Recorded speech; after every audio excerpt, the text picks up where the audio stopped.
8 March যে WBSSC group ডির পরীক্ষাটা হয়ে গেল, তার সম্ভাব্য কাট অফ কত যেতে পারে সেটি বলতে গেলে যারা জেনারেল আছে তাদের যদি মার্কস 35 থেকে 37-এর মধ্যে থাকে তাহলে সেটি হচ্ছে তাদের জন্য সেফ, অর্থাৎ তারা ইন্টারভিউর জন্য ডাক পেতে পারে।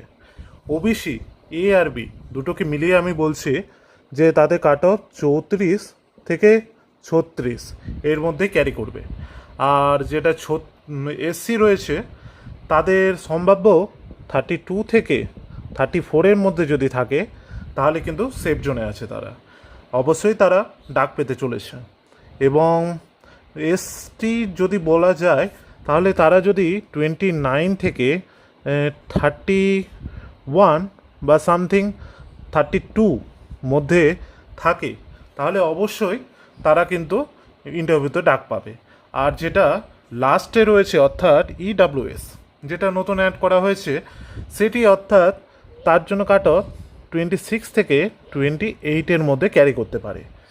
আশা করা যায় এটি আমাদের WBSSCর গ্রুপ ডির কাট অফ হতে চলেছে এবং এর থেকে হয়তো যতগুলো রয়েছে তার হয়তো এক বেশি হতে পারে বা এক কম হতে পারে।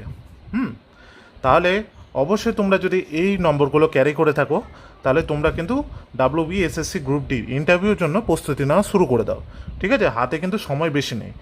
অবশ্যই তোমাদের যদি এই ভিডিওটি ভালো লাগে তাহলে আমার চ্যানেলটিকে অবশ্যই লাইক করবে, আর এরকম সম্ভাব্য ভিডিও পাওয়ার জন্য অবশ্যই তোমরা কিন্তু আমার চ্যানেলটিকে সাবস্ক্রাইব করতে ভুলবে না, ঠিক আছে? তাহলে এখনকার মতো টাটা।